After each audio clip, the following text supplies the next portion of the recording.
사도신경으로 신앙 고백하겠습니다. 나는 전능하신 아버지 하나님, 천지의 창조주를 믿습니다. 나는 그의 유일하신 아들, 우리 주 예수 그리스도를 믿습니다.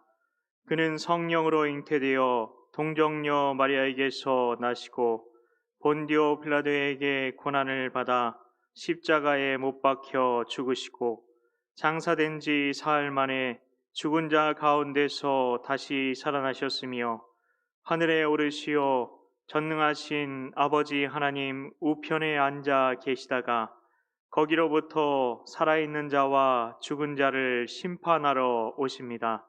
나는 성령을 믿으며 거룩한 공교회와 성도의 교제와 죄를 용서받는 것과 몸의 부활과 영생을 믿습니다. 아멘.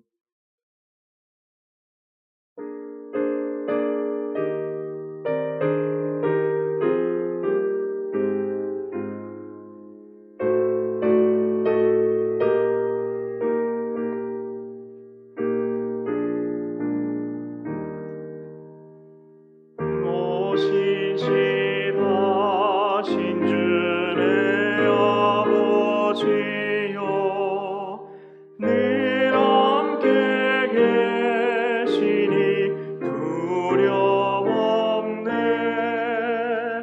그 사랑 변찬고 날 지키시며 어제나 오늘이 한결같네. 오 신실하신 주, 오 신실하신 주, 날마다 자비를 베푸시며 일용할 모든 것 내려주시니 오 신실하신 주, 나의 구주. 봄철과 또 여름, 가을과 겨울, 해와 달 별들도 다 주의 것. 만물이 주 영광 드러내도다. 사랑 나타내네. 오 신실하신 주, 오 신실하신 주, 날마다 자비를 베푸시며 일용할 모든 것 내려주시니 오 신실하신 주, 나의 구주. 내 죄를 사하여 안위하시고 주 친히 오셔서 인도하네. 주는 힘내고 내일의 소망, 주만이 만복을 내리시네. 오 신실하신 주, 오 신실하신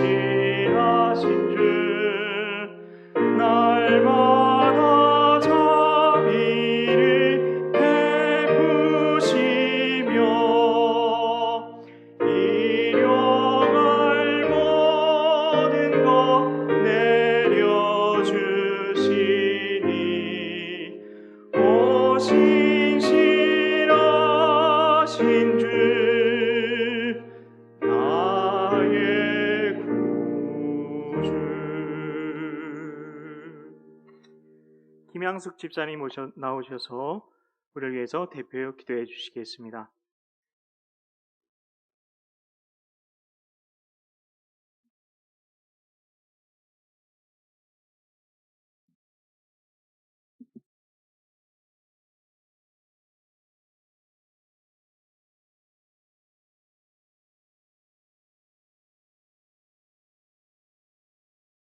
할렐루야. 그 성소에서 하나님을 찬양하며 그 권능의 공창에서 그를 찬양할지어다. 그의 능하신 행동을 인하여 찬양하며 그의 지극히 광대하심을 쫓아 찬양할지어다. 호흡 있는 자마다 여호와를 찬양할지어다.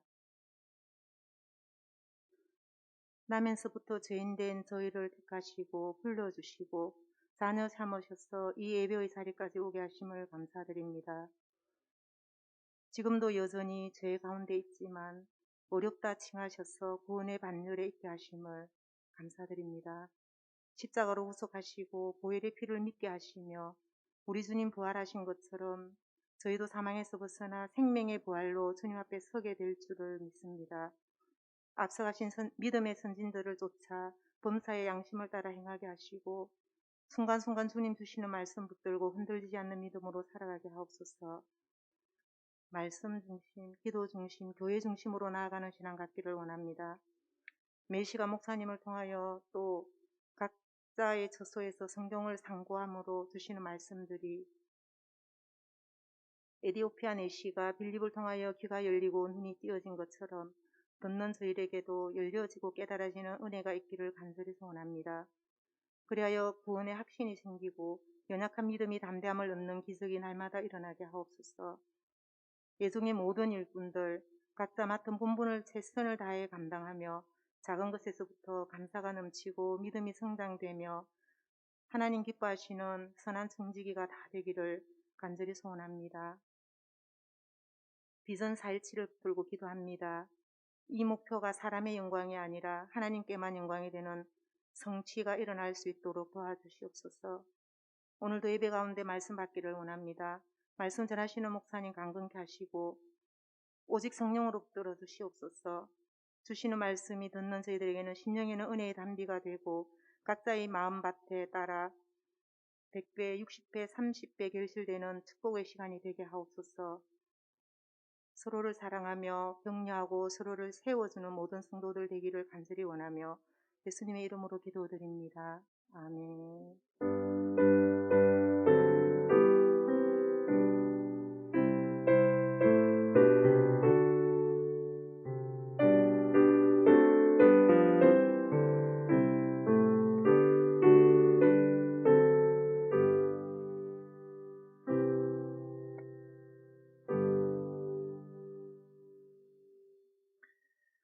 오늘 우리에게 주신 하나님 말씀은 민수기 25장 10절부터 13절까지의 말씀입니다. 제가 가진 성경으로 구약 성경 239쪽이 되겠습니다.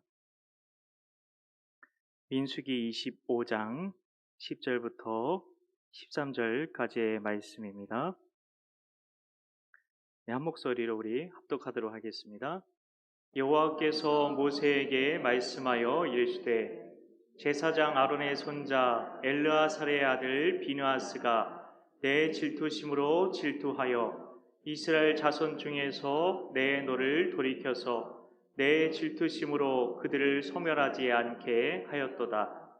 그러므로 말하라. 내가 그에게 내 평화의 언약을 주리니 그와 그의 후손에게 영원한 제사장 직분의 언약이라. 그가 그의 하나님을 위하여 질투하여 이스라엘 자손을 속죄하였음이니라. 아멘. 네, 오늘 수요 예배의 자리에 나오신 우리 성도님들 모두에게 하나님의 크신 은혜와 은총이 가득하시길 예수님의 이름으로 축복합니다. 네, 성경에서 가장 창을 잘 썼던 사람이 누구일까요? 자, 1번 비는 하수, 2번 비는 고수, 3번 비느하스. 답은 3번입니다. 비느하스. 문제 냈는데 참 힘들었습니다. 모기를 만드는데. 자, 오늘 말씀에는 비느하스라는 사람이 나옵니다. 그가 어떤 사람인지 알기 위해서 이미 아시겠지만 잠깐 이야기를 거슬러 올라가 보도록 하겠습니다. 이스라엘 백성들이 이집트에서 탈출해서 가나안 땅으로 가고 있었던 것은 모두가 다 알고 있는 이야기이실 겁니다. 이스라엘 백성들은 그래서 모압 땅에 지금 있는 상황입니다. 요단강만 건너면 가나안 땅으로 들어갈 수가 있는 곳이죠.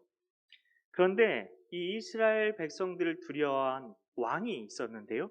바로 모압 왕 발람입니다. 그는 이 발람이라는 이름이 비타죠. 그게 기억이고 한 사람은 기억으로 밑에 끝나고 그리고 한 사람은 미음으로 끝납니다. 이름이 비슷한 발람이라는 유명한 점술가를 고용해서 이스라엘을 저주하려고 했던 유명한 사건을 다들 기억하실 것입니다. 근데 결과는 어땠죠? 모르시면 제 손을 보시면 됩니다. 실패했습니다. 발람은 이스라엘을 저주하려고 했습니다. 그러나 하나님께서 번번이 저주하려고 할 때마다 나타나셔서 너는 이스라엘을 축복하고 저주하지 말라. 이렇게 오죽하면 이게 무슨 어떻게 축복해야 될지 그 말까지 하나님께서 친히 일러주시면서까지 이스라엘을 저주로부터 지켜주십니다. 그리고 지켜주시는 것뿐 아니라 오히려 축복의 말을 선포하게 하십니다. 그러나 이제는 이게 더 이상 이스라엘 백성들이 가나안 땅에 들어갈 것을 막을 장애물이 없어 보이는데요. 그런데 이게 바알부올 사건이 일어나게 되죠. 이스라엘 백성들은 하나님께서 그들을 지켜주셨음에도 불구하고 이런 좋으신 하나님을 떠나서 우상 숭배의 죄를 짓고 말았던 것이죠. 그런데 이 일을 꾸민 자가 누군가 하면 발람이었습니다. 오늘 제목 안 보여주시나요? 제목 아까 나왔었나요?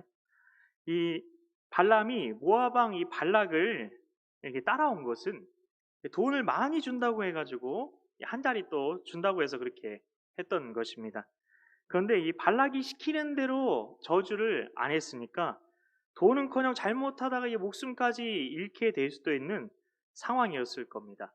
결국 발람은 이스라엘을 우상숭배의 죄에 빠지게 하는 꾀를 하나 내게 됩니다. 하나님께 드리는 제사와 달리 이방신에게 제사를 드리고 나면 신전 창녀들과 땡땡을 통해서 성욕을 채울 수가 있었습니다. 이스라엘 사람들은 하나님께서 가장 싫어하셨던 죄에 빠졌던 것입니다. 하나님께서는 신의 산에서 여호와 하나님 외에 그 어떤 신에게도 예배하지 말라고 말씀하셨습니다. 그런데 그 언약을 어겼던 것이죠. 이 언약이 무엇인가 이렇게 생각할 수 있는데요. 이 언약이라는 말이 조금 어렵게 생각될 수도 있는데요. 언약은 구약, 신약할 때 그 약을 말하는 겁니다. 약방에 가셔서는 사실 수가 없습니다. 그러니 언약은 말씀이다 이렇게 생각하시면 되겠습니다.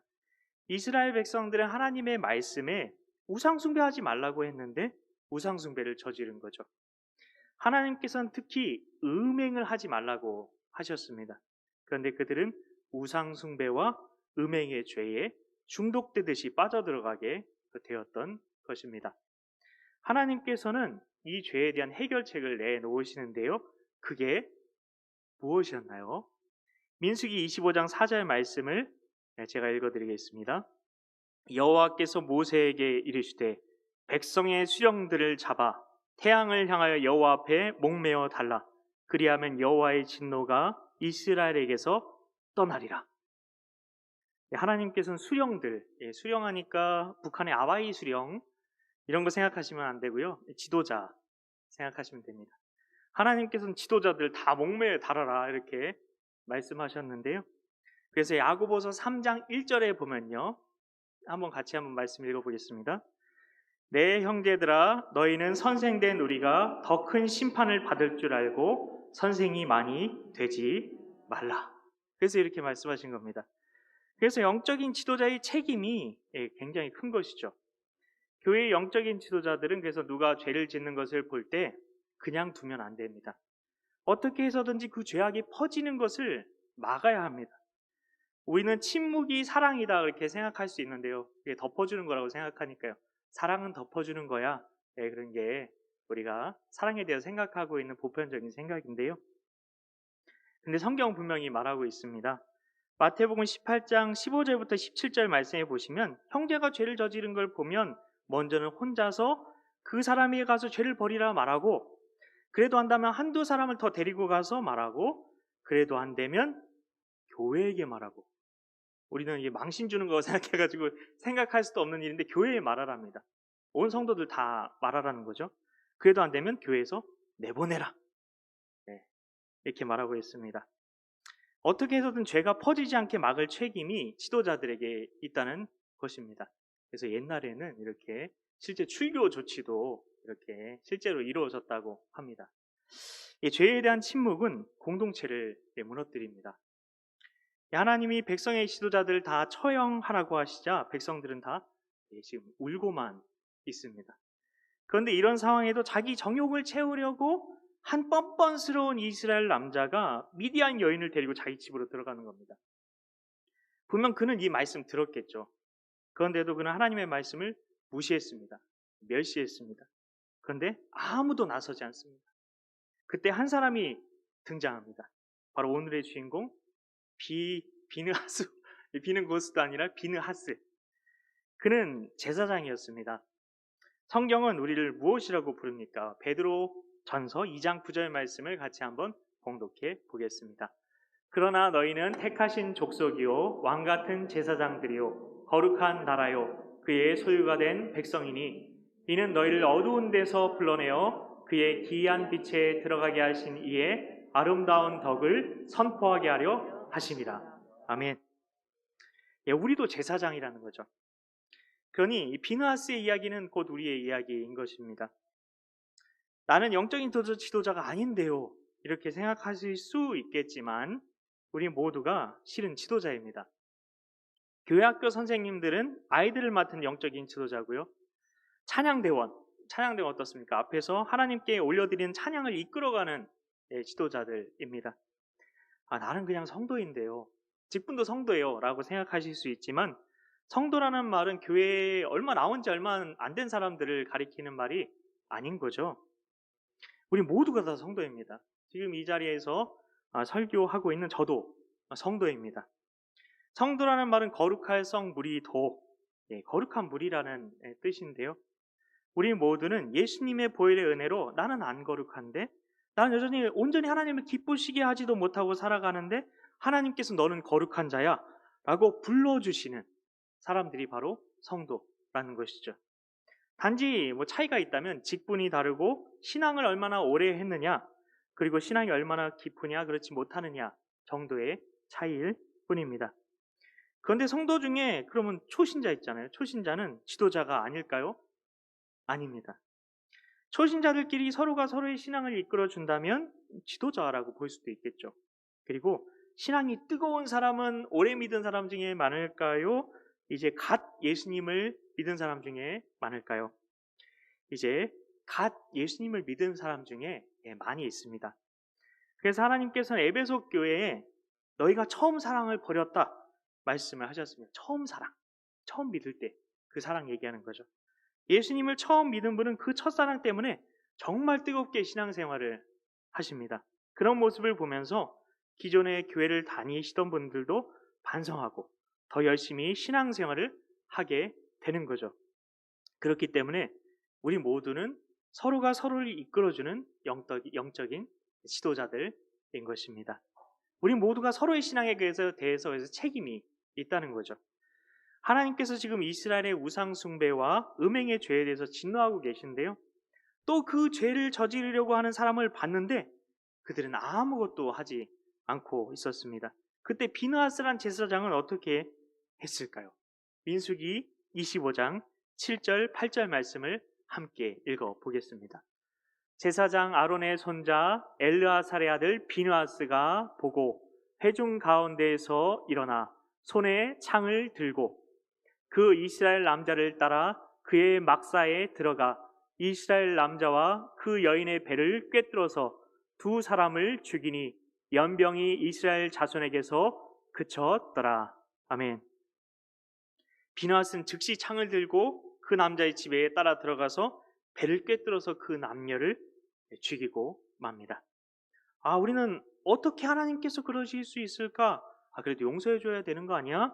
너무 잔인한 하나님. 신약에 나와 있는 예수님과 구약의 하나님은 다른 하나님인가 봐. 이렇게 생각하실 수도 있는데요. 그러나 구약에 나와 있는 하나님과 신약에 나와 있는 하나님은 같은 하나님이십니다.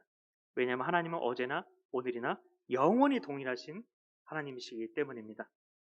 그러면 왜 예수님도 하나님이신데 왜 사람들이 죄를 저지르면 벼락을 내려서 죽게 하고 그러시지? 그럼 예수님은, 신약의 예수님은 왜 그냥 사랑으로, 은혜로 감싸주시는 것 같을까요? 베드로후서 3장 9절 말씀을 제가 읽어드리겠습니다. 주의 약속은 어떤 이들이 더디다고 생각하는 것 같이 더딘 것이 아니라 오직 주께서는 너희를 대하여 오래 참으사 아무도 멸망하지 아니하고 다 회개하기에 이르기를 원하시느니라. 아멘. 예수님께서는 회개할 기회를 주기를 원하셨던 것입니다. 아무도 멸망하기를 원하시지 않았기 때문입니다. 예수님께서 그렇게 심판해 버리셔서 지옥에 가면 영원히 지옥의 고통 속에서 살아야만 하잖아요. 하나님의 마음은 예레미야 29장 11절 말씀처럼 재앙을 내리시는 것이 아니라 미래와 희망을 주시려는 것입니다. 그래서 비나스가 이 하나님의 마음을 헤아려서 믿음으로 행동했을 때 이스라엘에게서 전염병이 떠나갔습니다. 그러면 그 지도자들 목매어 달라고 하나님께서 명하셨는데 지도자들 처형하셨을까요? 답은 아닙니다. 왜 하나님께서 지도자들 다 처형해 버리라고 하셨는데? 그러면 그게 정말 죽게 하시려고 그런 건가요? 그러면 비나스가 한 일과 상관없이 지도자들 다 처형하라고 명령하셨어야만 하겠죠. 하나님께서는 지도자들에게 이스라엘 백성들을 좀 너희가 영적으로 좀 돌봐라 이렇게 말씀하시려고 그렇게 말하셨던 것입니다. 비나스는 이 한 번의 믿음의 행위 때문에 엄청난 복을 받게 됩니다. 민수기 25장 13절입니다. 그와 그의 후손에게 영원한 제사장 직분의 언약이라. 아멘. 그렇습니다. 그뿐 아니라 그의 후손에게 영원한 제사장 직분의 언약이라. 그렇습니다. 성경에는 근데 오늘 말씀의 제목이 복 있는 사람, 복 없는 사람이잖아요. 복 없는 사람을 이제 소개를 해드리겠습니다. 성경에는 또 다른 비느하스라는 인물이 나오고 있는데요.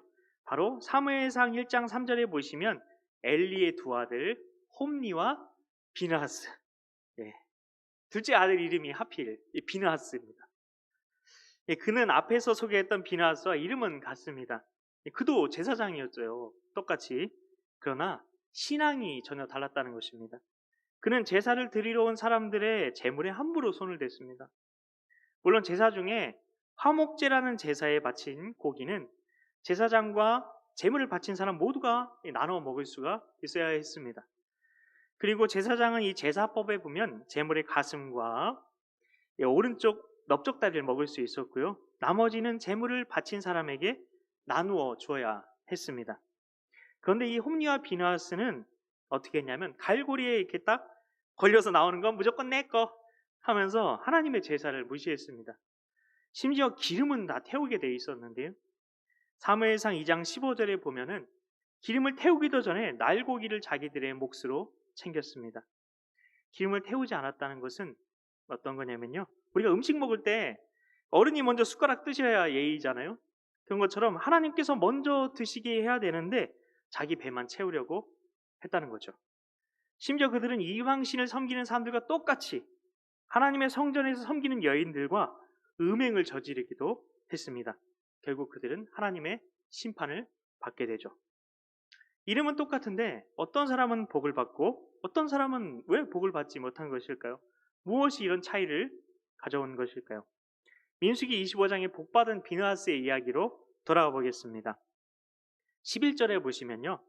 하나님께서 분명 비느하스의 행동인데 비느하스의 행동을 보시고 이렇게 평가를 하십니다. 내 질투심으로 그들을 소멸하지 않게 하였도다. 내 질투심으로 그들을 소멸하지 않게 하였도다. 하나님께서 말씀하시길 비느하스가 내 질투심으로 그렇게 한 것이다. 이렇게 말씀하셨는데요. 하나님은 왜 내 질투심이라고 말씀하신 걸까요? 네, 비느하스의 질투심 같은데요.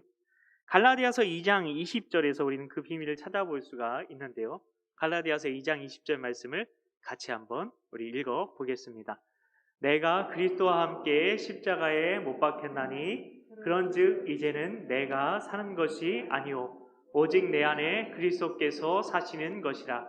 이제 내가 육체 가운데 사는 것은 나를 사랑하사 나를 위하여 자기 자신을 버리신 하나님의 아들을 믿는 믿음 안에서 사는 것이라. 아멘. 이 갈라디아서 2장 20절은 예수님을 믿은 우리가 어떻게 하면 믿음으로 살 수 있는지에 대해서 말씀해 주고 있습니다.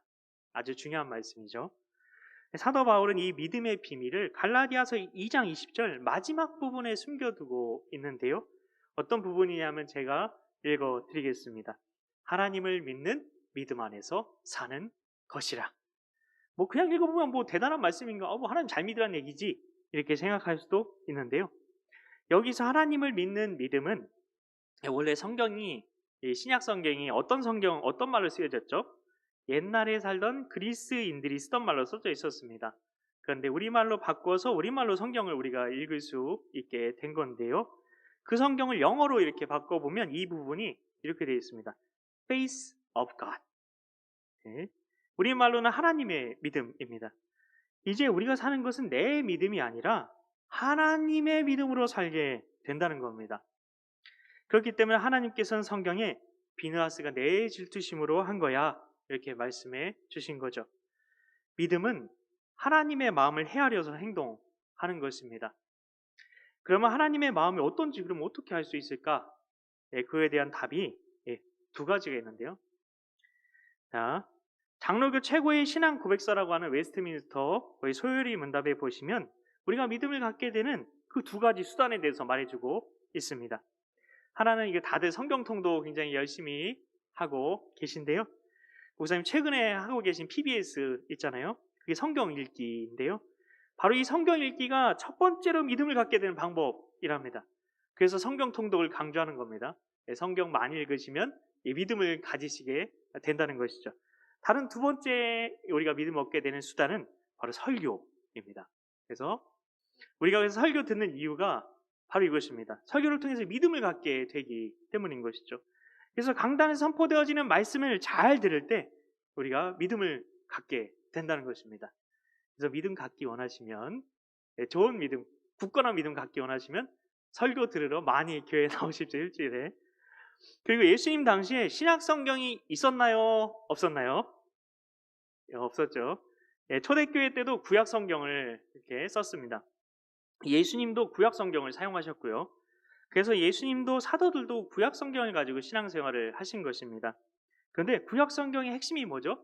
신명기 28장이라고 할 수 있습니다. 그래서 순종하면 복받고 불순종하면 저주받고 이 이야기입니다. 그렇기 때문에 우리가 복을 받으려면 순종해야 한다는 겁니다. 근데 우리가 제일 자신 없는 게 무엇입니까? 순종. 그렇죠. 왜 우리가 순종하지 못하는 것일까요? 1번, 어차피 순종은 못하게 태어났다. 2번, 순종은 믿음의 문제다. 네, 답은 2번입니다. 우리는 이미 다 알고 있습니다. 이미 다 알고 계세요. 나는 믿음이 부족해서요. 이렇게 말씀하시는 거죠. 믿음이 부족하면 어떻게 하면 되죠? 믿음으로 채우면 되죠. 부족하다고 나는 그냥 안 돼요. 그렇게만 하고 있으면 누가 기뻐할까요? 성은 마시요. 예. 네. 그 마시인 분이 좋아하시겠죠? 마시. 네. 마귀님. 네. 오직 의인은 믿음으로 말미암아 살리라. 예, 성도는 믿음으로 사는 자입니다. 그런데 우리가 이 믿음으로 사는 법에 대해서 보일 듯이 보이지 않는 그 따오기 같은 인생을 살고 계실 수 있는 겁니다. 성도인데 우리가 믿음으로 사는 게 성도인데 나는 어차피 안 돼. 나는 안 돼요. 나는 믿음이 부족해요. 그러면서 믿음으로 살지 못하는 게 당연한 것처럼 그렇게 살아가는 거죠. 그러면서 믿음으로 못 사니까 하나님께서 우리에게 주시고자 하는 모든 약속들도 아까 우리 하빈 전사님 찬양해 주신 것처럼 그런 약속들도 아무것도 누리지 못하고 정말 이 세상에서 너무나 힘들게 하나님의 은혜도 누리지 못한 채 살아가고 있는 것이죠. 하나님은 우리에게 축복을 주시기 원하시는데 축복 밖에서 살아가는 것입니다. 여러분 축복이 뭐고 저주가 무엇입니까? 축복은 그리스도 안에 있는 것이고 그리고 저주는 그리스도 밖에 있는 겁니다. 제 얘기가 아니라 그 성경 사전에 보면 나오는 이야기입니다. 그래서 우리는 그리스도 밖에 있는 것을 근데 너무나 당연하게 생각하는 거죠. 그게 저주 가운데 살아가고 있는 건데. 그래서 그리스도 안으로 들어오려면 어떻게 해야 되냐?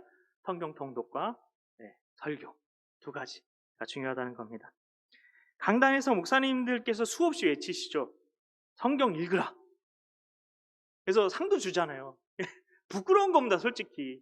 어른까지 돼가지고 상 받으려고 성경 읽는 게 말이 됩니까? 솔직히 얘기해서. 교회학교 애들이나 그런 거죠. 성경 읽으라고 아무리 그냥 우리가 읽어야죠. 이 정도 우리 어른이잖아요. 그리고 말씀에 아멘하라고 왜 하실까요? 우리 목사님 아멘에 대해서 이렇게 일부러 얘기 안 하시는데요. 말씀에 아멘 하시면 예배당에 은혜의 강물이 흘러 넘치는 거 경험하셨잖아요. 부흥회 때 부흥 강사님 하는 얘기가 뭔가요? 그냥 자기가 죄송합니다. 자기라고 해서 강사님이 선포하시는 그 말씀에 무조건 아멘하라고 해요. 별거 아닌 것 같은 것도 아멘하라고 아멘 훈련 시키시는 겁니다. 그걸 통해서 우리에게 믿음이 정말 주어지게 되기 때문입니다. 그런데 우리는 정말 은혜 받아야 되는 주일 예배 때 이때 하나님께서 하늘의 만나를 내려주시거든요. 일주일 동안 살 만나를. 근데 그렇게 하지 않는 거죠. 믿음으로 반응하지 않습니다. 그러니까 우리에게 믿음이 안 생기는 겁니다. 다른 게 아니라. 제 얘기가 아니라 신앙의 선배님들이 남겨준 유산 안에 어떻게 은혜 받는지 다 나와 있잖아요. 성경 열심히 읽어라. 설교 잘 들어라. 성경 읽기 얼마나 사모하고 계십니까? 믿음 없다고 생각하시는 분들. 목사님 말씀 들으면서 얼마나 아멘하고 계십니까? 믿음이 없다고, 나는 믿음이 연약하다고 이렇게 말씀하시는 분들이요. 저희 부족한 부교육자들 설교에는 아멘 잘 안 나와도 상관없습니다. 그렇다고 안 하시면 안 돼요. 담임 목사님 말씀인데 얼마나 은혜가 됩니까? 우리가 잘 알고 있는 종교개혁자 마르틴 루터, 존 웨슬리 다 어떻게 믿음의 사람 되었습니까? 강단에서 선포되어지는 성경 말씀을 듣고 아멘으로 화답함으로 은혜 받고 믿음의 사람, 성령의 사람이 되었던 것이죠. 그런데 한 가지 믿음에 대해서 주의해야 될 게 있습니다. 믿음은 마음으로만 믿습니다 하는 게 믿음이 아니라는 거죠. 야고보서는 행함이 없는 믿음은 분명히 죽은 것이라고 말하고 있습니다. 근데 우리가 행함이 나타나지 않는 것에 대해서 너무나 당연히 그러려니 뭐 다 그런데 이렇게 생각하며 살아가는 거죠. 근데 믿음은 행동으로 나타나야 믿음입니다. 내가 진짜 은혜 받았다는 증거, 내게 믿음이 있다는 증거가 무엇인가요? 요즘 하빈 전사님이 나눠주는 설교 본문이 어디인가요? 에베소서죠. 아기를 갖고 싶을 때 꼭 읽어야 되는 성경이 있다는데 혹시 아시나요? 에베소서. 그런데 에베소서에서 말하는 것이 바로 교회죠. 교회는 어떻게 해야 되는지를 말하는 것이 에베소서입니다. 에베소서는 우리를 지체라고 말합니다. 지체라는 건 지는 사지를 말하는데요. 사지는 양팔, 양다리를 말하죠. 그리고 체는 한자로 몸을 말하는데요. 그래서 지체라는 말은 머리를 뺀 겁니다. 머리는 안 들어가요. 그러니까 몸과 양팔, 양다리만을 말합니다. 지체끼리는 서로 연결이 되어 있습니다. 그래야 살아있는 거죠. 어떤 분은 혼자서 신앙생활 잘하면 되지요 라고 말합니다. 그래서 실제로 역사 속에서도 굉장히 신앙이 깊으신 그런 분들 중에도 교회가 썩었다. 교회 뭐 그런 거 교회 안 다녀도 나만 믿음 좋으면 되지 않느냐 그렇게 신앙생활 하셨던 분들도 계시다고 들었습니다. 근데 그게 아닙니다. 혼자서 신앙생활하고 일주일에 한 번씩 교회에 출근 도장만 이렇게 찍으시는 분들이 계시는데요. 지금 이 자리는 안 계신 것 같아요. 요즘은 코로나 때문에 뭐 비대면 예배도 예배고 이제 비대면 예배로 예배드리는 교회도 만들어도 된다. 그게 이 앞으로의 다음 세대의 대안이다. 이런 이야기도 나오고 있잖아요. 근데 일주일에 한 번씩만 교회 나오고 교회 모임에도 참여하고 있지 않다면 그리스도의 지체가 아니죠. 붙어 있는 게 아니죠. 죄송하지만 그분은 아직 지체가 아닌 겁니다. 지체는 머리를 뺀 몸과 팔, 다리라고 말씀드렸는데요. 교회의 머리는 누구인가? 예수님이시죠. 예수님이 교회의 주인이시고 예수님이 교회의 머리십니다. 그러면 우리는 예수님께서 원하시는 일을 해야 하는 거죠. 그러면 예수님께서 우리에게 원하시는 일은 무엇일까요? 세계 선교, 민족 복음화, 필요한 일이고 꼭 해야 되는 일입니다. 어떤 분들 중에 나는 선교사가 될 거예요 라고 민족 복음화를 안 시킬 겁니다 라고 하시면서 정작 전도 생활도 안 하시는 분들도 계십니다. 지금 내가 다니는 교회에서도 전도하지 않는데 어떻게 선교지 나가서 말도 안 통하고 문화도 다른 사람들에게 복음을 전할 수 있겠습니까? 우리는 바로 이 시간, 이곳에서부터 주님께서 원하시는 일을 해야 한다는 것입니다. 제사장이었던 비느하스가 창을 들고 손에 피를 묻히기까지 지키려고 했던 것이 무엇이었습니까? 역대상에는 유명한 야베스의 기도가 나옵니다. 그뿐 아니라 역대상 9장에 보시면 예루살렘에 정착한 회막 문지기의 이야기가 나오는데요. 여기서 신기한 것은 20절에 보시면 엘르아살의 아들 비느하스가 나오고 있다는 것입니다. 그가 했던 일이 무엇이었나요? 회막 문지기들을 거느렸습니다. 예배를 사수하는 일을 했다는 것입니다. 이것이 비느하스가 하나님께 복을 받은 이유였습니다.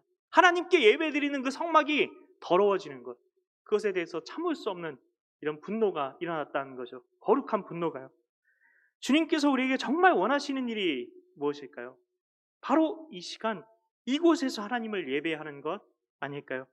주님께 온라인으로 드리는 중국 같은 예배가 아니라 지금 이곳에서 하나님께 내 자신을 산제사로 드리는 산 예배를 드리는 것, 이것을 주님께서 원하시는 것 아닐까요? 예동교회는 주님의 교회이자 우리 모두의 교회입니다. 우리 모두가 지체입니다. 머리이신 예수님께서 원하시는 것을 온 지체가 힘을 합치고 함께 움직이고 땀을 흘리며 순종하는 것이 예수님의 지체라면 당연히 해야 할 일인 것이죠. 우리가 예동교회 지체라면 예배를 위해서 내가 어떤 섬김을 하고 있는지 돌아보셨으면 좋겠습니다. 우리 몸의 지체가 아무리 작아 보이는 지체라도 함께 합력해서 오늘 하루를 살아왔잖아요. 그것처럼 주님께 드려지는 예배에서 우리가 서로 지체라면 우리 모두가 하나님께 합력하여 드려야 하는 섬김이 있는 겁니다. 기도자, 방송실, 예배 안내, 헌금위원이 아니라도 이곳에서 함께 말씀을 봉독하고 찬양을 올려드리는 나의 한 사람의 소리에 주님께서 귀를 기울이고 보고 계시다는 것입니다. 이 자리에 누구 이렇게 계속 나오는데 오늘 안 보이네? 주님께서 이렇게 찾으신다는 것이죠. 학교 발표회 때 내 아이만 보이는 것처럼요. 주님께서 내가 드리고 있는 예배에 지금 주목하고 계십니다. 나는 예배를 사수하기 위해서 어떻게 하고 있나요? 성도 여러분, 우리는 오늘 두 비느하스의 이야기를 통해서 복받는 자는 어떻게 해야 되는지에 대해서 살펴보았습니다. 예배 공동체로 부름받은 지체로서 비느하스가 그랬던 것처럼 예배를 사수하시기로 결단하시기 바랍니다. 하나님께서는 안 보고 계신 것 같지만 두세 사람 이상이 내 이름으로 모인 곳에 함께 하셔서 이곳에 오셔서 이곳에 앉으셔서 우리가 드린 예배를 받으십니다. 이곳에 임재하셔서 우리가 드리는 예배를 주목하고 계십니다. 내가 드리고 있는 그 예배를 하나님께서 보고 계시다는 것입니다. 우리의 살아있는 예배를 받으시기 위해 이곳에 오신 주님을 바라보시면서 주님께 온 마음 다해 우리 함께 찬양하며 나아가겠습니다. 우리 하늘의 문을 여서서 같이 찬양하며 우리 기도하며 나아갑니다.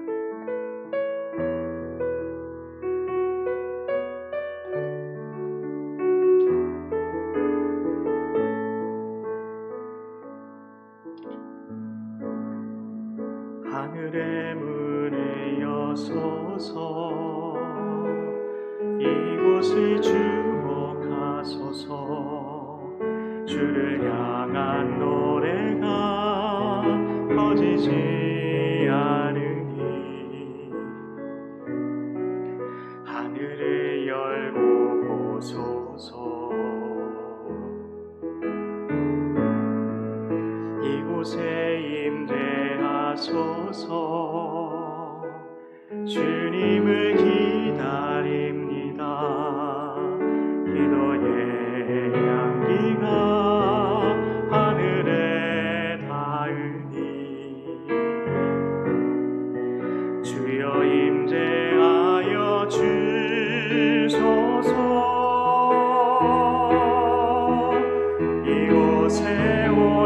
오셔서 이곳에 앉으소서. 이곳에서 드리는 예배를 받으소서. 주님의 이름만이 오직 주의 이름만 이곳에 있습니다. 하늘의 문을 여소서. 하늘의 문을 여소서. 이곳을 주목하소서. 주를 향한 노래가 꺼지지 않으니 하늘을 열고 오소서. 이곳에 임재하소서.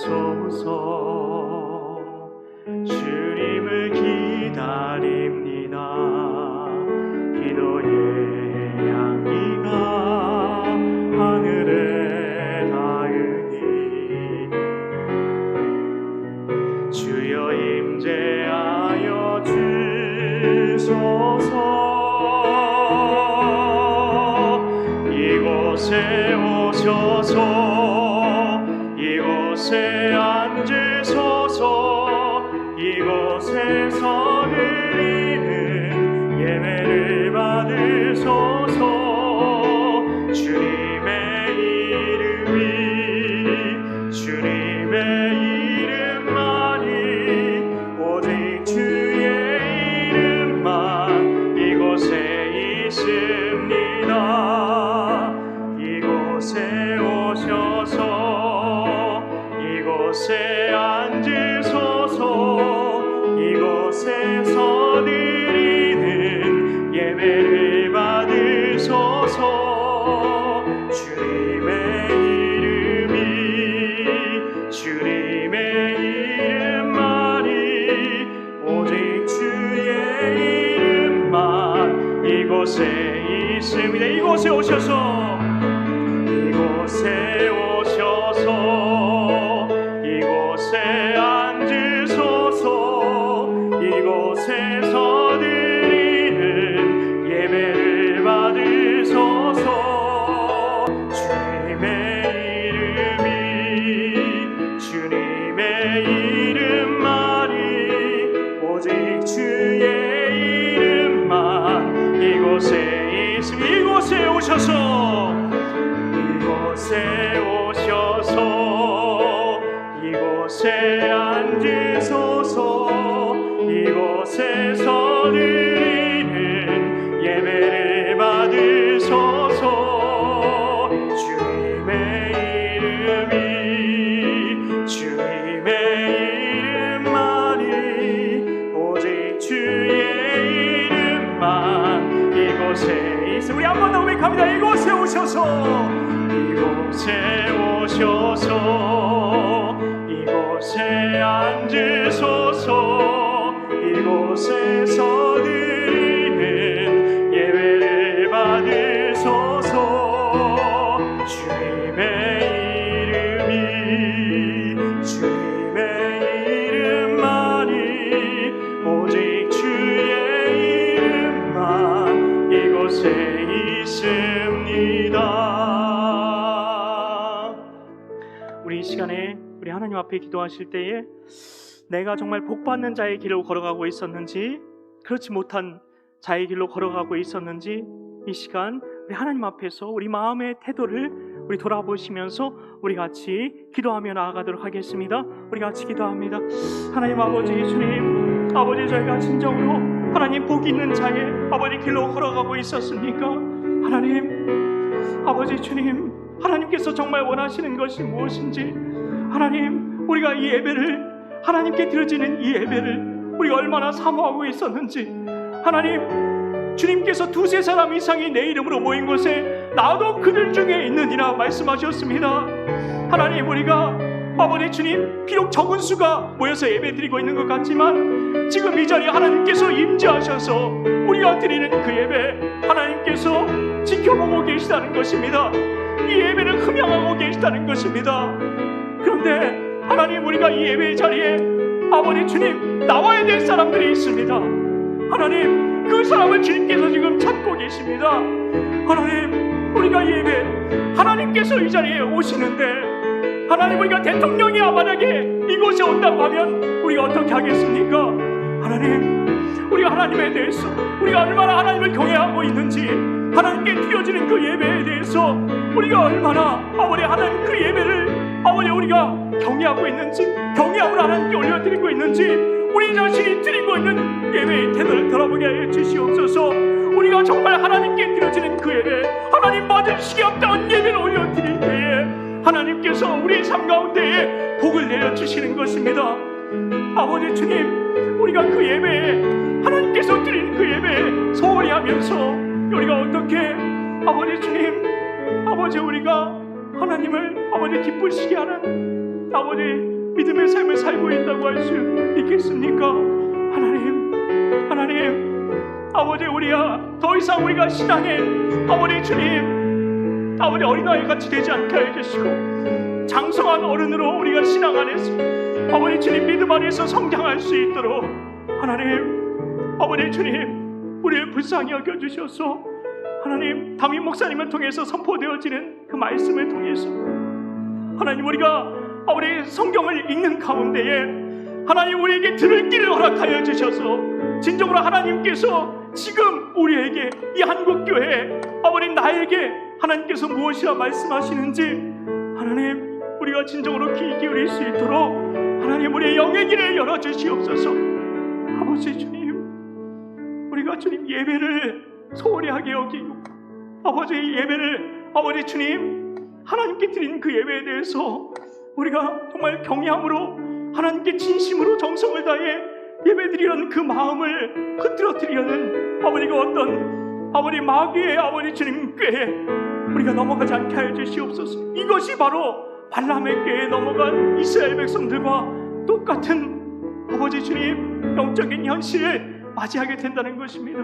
하나님, 아버지 주님, 우리가 이 똑같은 오늘 말씀에 기록된 이 영적인 아버지 주님 현실과 똑같은 상황을 맞이하고 있습니다. 우리가 어떤 선택을 해야 할지, 우리가 비나하스와 같이 믿음의 선택, 아버지 복받는 자의 길로 걸어갈 수 있는 우리 모두가 될 수 있도록 하나님 우리에게 아버지 믿음을 허락하여 주시옵소서. 아버지 주님, 우리가 말씀의 귀를 기울여 하나님께서 무엇이라 말씀하기 원하시는지 정말 우리가 하나님의 믿음을 가지고 신앙생활할 수 있는 우리 모두가 될 수 있도록 주여 인도하여 주시옵소서. 주여 인도하여 주시옵소서. 아버지 주님 감사합니다. 하나님 감사합니다. 오늘 말씀을 통해서 우리가 복 있는 자로 살아가기 위해 어떻게 해야 되는지에 대해서 우리가 이미 다 알고 있는 말씀이었지만 다시 한번 아버지 주님의 말씀을 통해서 우리가 예배가 얼마나 소중한지에 대해서 우리가 예배 공동체로 부름받았다는 아버지 그 진리에 대해서 다시 한번 듣게 하시니 감사합니다.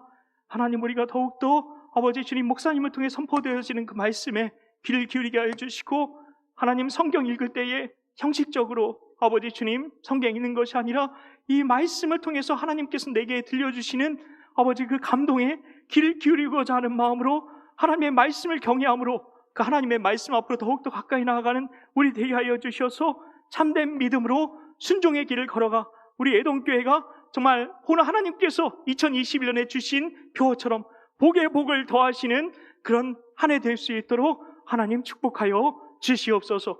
믿고 감사드리오며 예수님의 이름으로 기도하옵나이다. 아멘.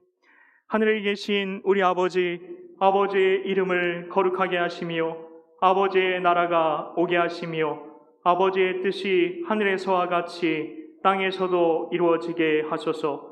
오늘 우리에게 일용할 양식을 주시고 우리가 우리에게 잘못한 사람을 용서하여 준 것 같이 우리 죄를 용서하여 주시고 우리를 시험에 빠지지 않게 하시고 악에서 구하소서.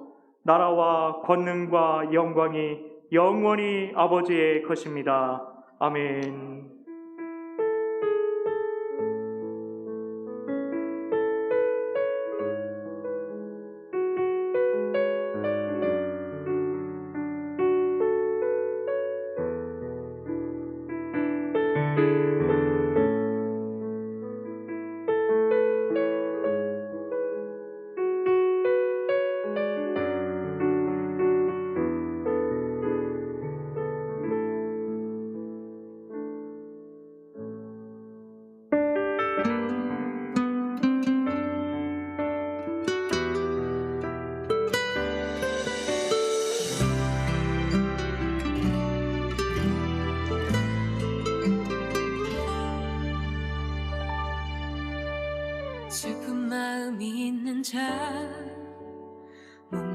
영원 병든 자 누구든지 부르시오 예수 이름 부르시오 그 이름을 믿는 자 그 이름을 부르는 자 그가 어떤 사람이든 그는 구원하리리